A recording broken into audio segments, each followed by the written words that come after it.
January came back with cold rain, deadlines, and the familiar exhaustion of college life. Campus stirred back to life after winter break. Students dragged their suitcases home. The frat houses threw parties almost every weekend. And Damon became impossibly busy. Internship during the day. Thesis project at night. Some nights I only saw him around 1 a.m. When he was so tired he'd collapse onto the bed still holding a pencil. "I think the architecture department is trying to kill you," I said, sitting beside him on the apartment floor. Damon closed his eyes, head resting against the sofa. "If I die, clear my search history." "How bad is it?" "You don't want to know." I laughed quietly and handed him a cup of coffee. Damon cracked one eye open, looked at me for a moment, then took it. "You spoil me too much. Are you complaining?" No. He took a sip. "I'm just a little addicted." My heart skipped one stupid beat. I had started living off little things like that from Damon. Small crumbs, just enough to feed hope. And just enough to destroy me. Everything was fine until Ethan showed up. Literally. I met him for the first time at the architecture studio on a Friday afternoon. I'd brought food for Damon because he'd texted, dying, "Bring food or flowers." I'd barely stepped inside when I saw a tall, lean guy standing beside Damon's desk. Light brown hair, leather jacket, attractive in a sharp, cutting sort of way. And most importantly, he was touching Damon far too casually. "I told you to sleep more," he said. Damon looked up, saw me, and went still. "Maddox." The other guy turned to look at me. His eyes dropped to the takeout box in my hands and his lips curved, very slightly. "Oh," he said. "Fresh start." The air instantly went strange. I'm Ethan. He held out his hand. I shook it. "Maddox." "I know." I hated the way he said that, like he'd heard about me far too many times. "What are you doing here?" Damon asked, noticeably colder than usual. "Chicago got boring." Ethan shrugged. "I missed Seattle." "You didn't answer my question." Ethan looked at Damon for a few seconds, then smiled faintly. Brutal.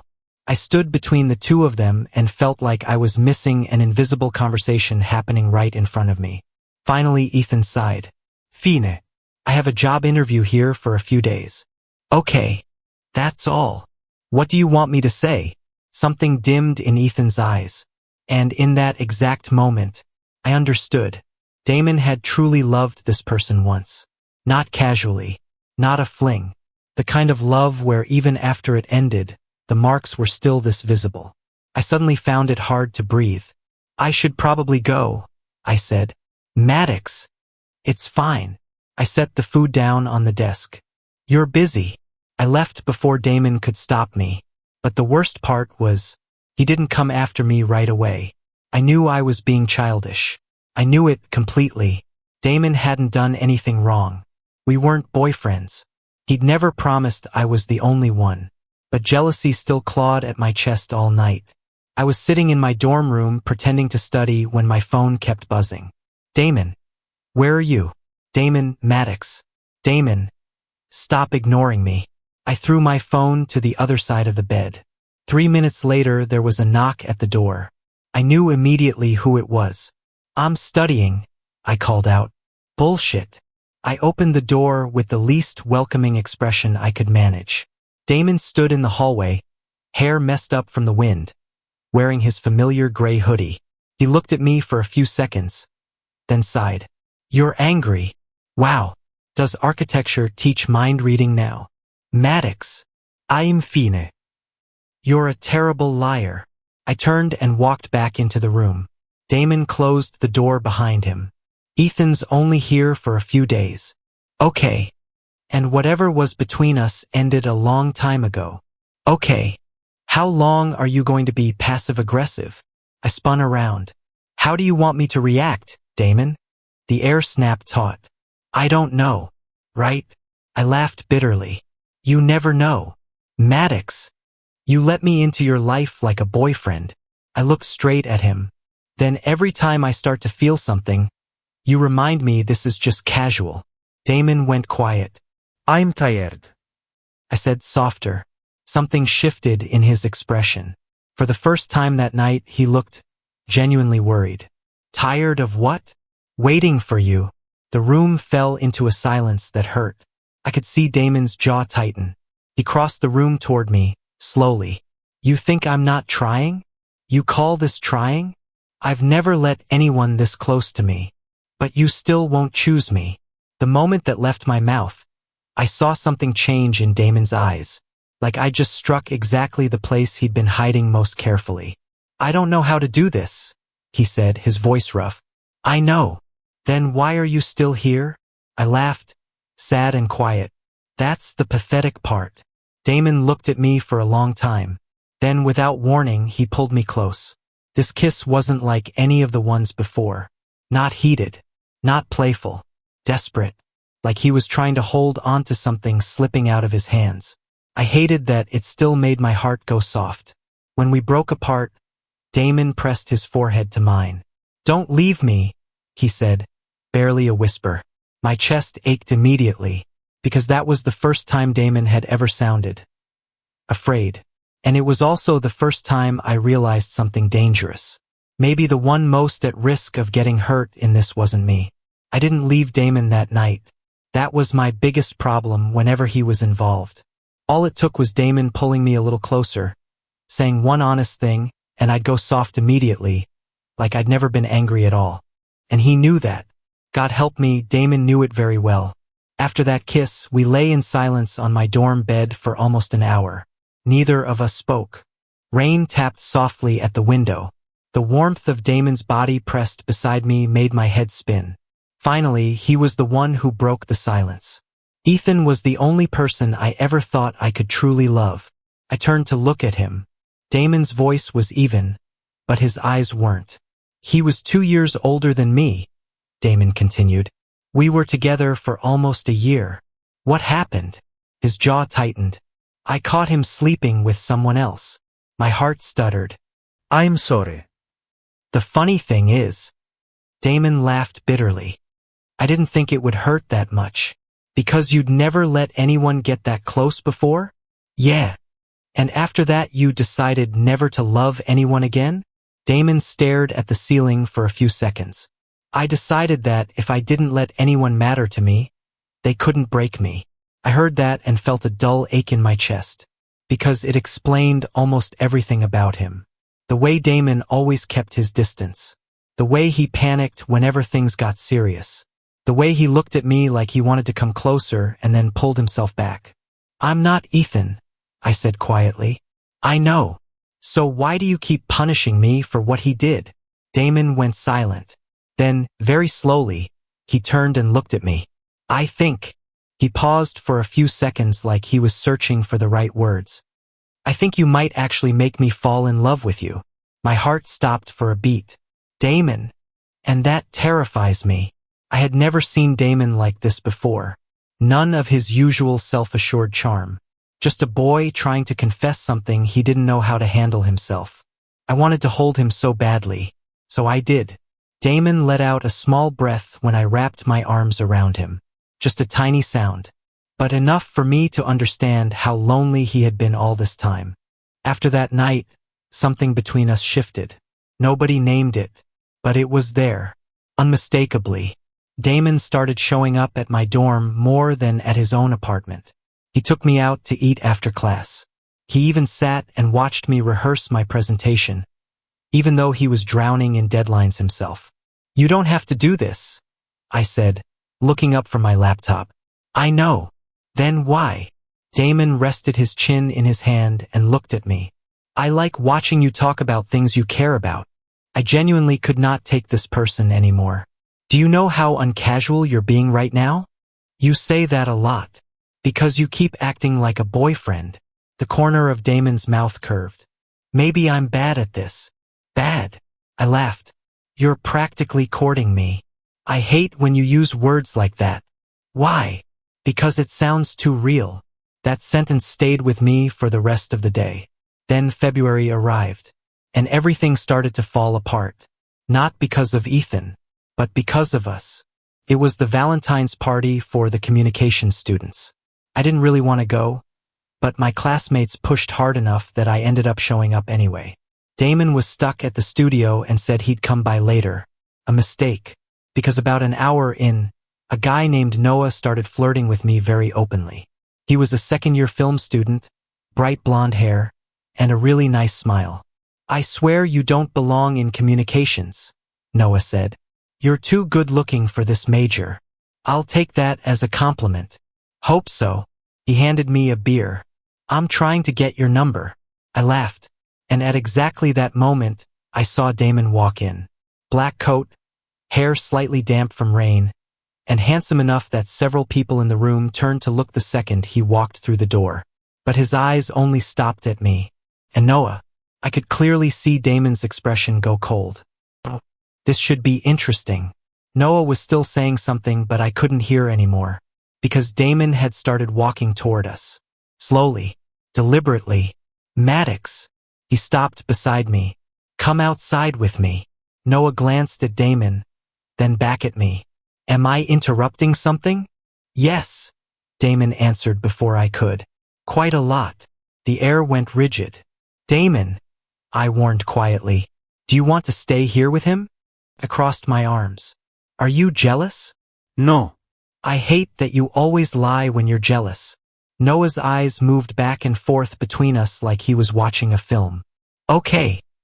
He raised both hands in surrender. "I think I should disappear." The moment Noah left, I turned to Damon. "What's wrong with you?" "You were flirting with him." "We're not dating." Damon went still. I knew I'd said it on purpose as payback, and I saw immediately how it hit him. "Don't," he said quietly. "Why? Those are your rules."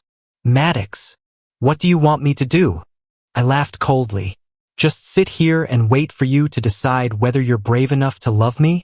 Damon's eyes darkened. "Outside." No. "Maddox." No. A few people nearby had started looking over, but Damon didn't seem to care anymore. He stepped in close. Too close. "I hate the way other people look at you," he said, his voice low and rough. My heart pounded. "Then do something about it." In that moment, I genuinely thought Damon was going to kiss me right there in the middle of the party. He looked at me like he was standing on the edge of losing control. But then, his phone buzzed. Ethan's name on the screen, and everything shattered. I watched clearly as Damon wavered.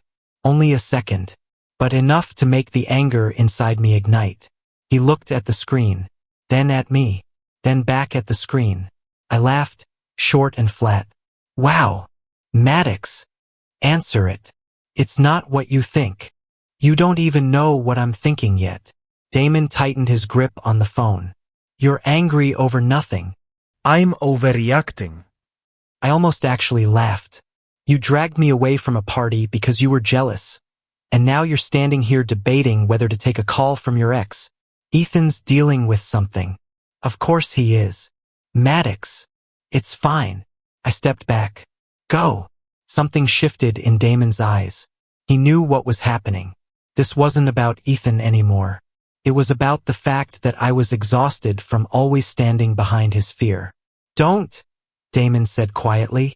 "Don't what?" "Push me away."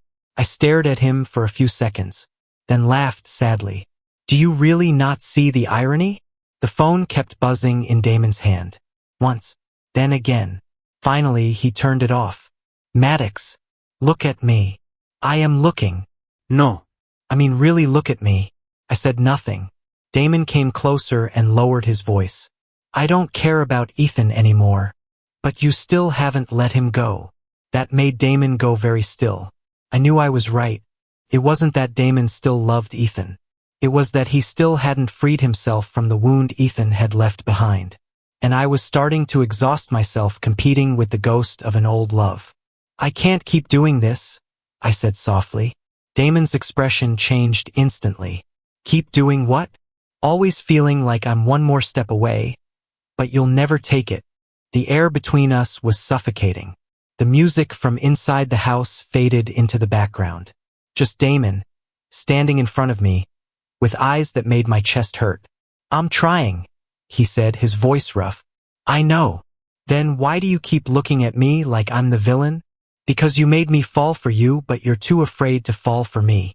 This time Damon went completely quiet. I could see his throat move, like he wanted to say something but couldn't. And that was the moment I understood. Damon might need a very long time before he was ready. And I was running out of energy to wait. I think we should take a break, I said at last. The color drained from Damon's face almost instantly. What? Just for a few days? Maddox, I need to breathe. He stepped forward immediately. No. I looked up at him. For the first time since I'd known Damon, I saw undeniable panic in his eyes. He couldn't hide it anymore. Damon. No. He shook his head. Don't say it like that and then walk away. You sound like someone who has feelings. Ido. My heart stopped completely. Everything around me seemed to freeze. What? Damon closed his eyes for a moment, like he'd just said something terrible. Then he looked directly at me. I have feelings for you. I stood completely still. I had waited for those words for months, imagined them, dreamed about them. But now that I actually heard them, I felt more pain than joy. Then why won't you call this a relationship? Damon laughed softly, bitter. Maddox, you think I don't want to? Then what's the problem? It's me. He said it almost immediately. I don't know how to be a good partner. You're already doing well. No, I'm not. Damon shook his head. You just haven't seen me when things get bad. I don't need perfect. But I do. That sentence hit me like a sharp ache. Because I understood. It wasn't just that Damon was afraid of getting hurt. He was also afraid of being the one to hurt someone else. Do you know what's the most painful thing? I asked quietly. I still want to try. Something trembled in Damon's eyes. Then he pulled me into his arms so hard I nearly lost my balance. God! He buried his face in my hair. You are the worst idea I've ever had. I laughed, shaking. How romantic. I mean it. Yeah. I wrapped my arms around him. Me too. We stood holding each other in the cold for almost a minute without another word. And for the first time in a long time, I thought maybe Damon was truly moving toward me. Until the next morning, when I woke up and realized he was gone from the bed. At first I didn't panic. Damon usually woke up earlier than me. Maybe he'd gone for coffee, or back to the studio. But then I saw the note on the desk. His familiar handwriting. Need some time to think. I'm sorry. My heart plummeted. No, this couldn't be happening. I called Damon immediately. No answer. Texted him. No reply. By afternoon, I ran to his apartment. Door locked. Lights off. No one home. A cold feeling started crawling down my spine. By evening, my phone finally buzzed. Just one message. I'm in Chicago. I stared at the screen for a long time. Then typed back. You actually left? 3 minutes passed before Damon replied. I told you I'd ruin this. In that moment, I finally understood something devastating. It wasn't that Damon didn't love me. It was that he loved me enough to be so frightened that he ran. I hated Chicago. I'd never even been there. But just the fact that it had taken Damon away from me was enough for me to despise it completely. The 2 weeks after he left Seattle were the worst 2 weeks I'd had in college. I barely slept. Drank way too much coffee. Submitted an assignment late for the first time all year. Friends started asking if I was okay. I kept saying things like, yeah, I just really want to punch someone. The worst part was that Damon still texted. He didn't disappear completely. Somehow that hurt more. Damon. Ate today? Damon. Don't ignore me. Damon. Saw a dog that looked exactly like your ugly sweater. I wanted to hate him. I genuinely did. But then he'd send something stupid like that and my heart would betray me all over again. By the 3rd week, I couldn't take it anymore. I called him just before midnight. Damon picked up almost immediately. Just one word and my chest was already aching. His voice sounded exhausted. How much longer are you planning to hide? A few seconds of silence. I'm not hiding. Bullshit. I just need to think. 3 weeks. Maddox. Do you know how you made me feel? Complete silence on the other end. I took a slow breath. I thought you'd finally chosen me. Damon's voice dropped immediately. I always choose you. No. I laughed quietly. You choose to run. He let out a very soft exhale. I'm scared. I know. I've never felt this way about anyone. Damon. I look at my future and for the first time in years. He paused. I see you in it. My chest tightened. God, this person was genuinely going to kill me. Then why did you leave? I don't know how to be who you deserve. I closed my eyes. Do you know what I hate most about you? You always make decisions about my feelings for me. Silence. I never asked you to be perfect. I continued. I just wanted you to stay. On the other end of the line, Damon was quiet for a long time. Then finally, barely a whisper. If I come back, would you still want me? That question nearly broke my heart in half. Because Damon Hayes, the person who always had others chasing after him, was asking me that in a voice full of fear. I genuinely hate you, I said softly. Damon laughed very faintly. Yeah, I know. And you owe me a lot of apologies. I know that too. I looked out the dorm window. Seattle rain still falling steadily outside. Finally, I sighed. Come home. Damon came back to Seattle 3 days later. I knew his flight landed at 5 p.m. Knew it because I'd checked my phone almost 20 times since noon. Completely pathetic. I was sitting in the library pretending to study when my phone buzzed. Outside, my heart lurched immediately. I practically ran out of the building. And Damon was standing there. Black coat, duffel bag over his shoulder. Hair slightly longer than before. Looking tired. And so handsome I wanted to punch him. The moment he saw me, the look in Damon's eyes went soft, visibly. Maddox. Just hearing him say my name was enough to shake loose every bit of anger I'd been holding on to. I hated that. You look terrible, I said. That's the first thing you say after 3 weeks? I'm trying to be polite. Damon laughed softly, then fell quiet for a few seconds. The air between us was unbearable. Finally, he stepped closer. I'm sorry. I swallowed. For what? For running. His eyes didn't leave mine. For hurting you. My heart softened in the most aggravating way. Are you still scared? Very. Then why come back? This time Damon didn't answer right away. He just looked at me. That look that always made me feel like I was the only person who existed in his world. Because being away from you was worse. God, I really couldn't take this person anymore. You are such an ass, I muttered.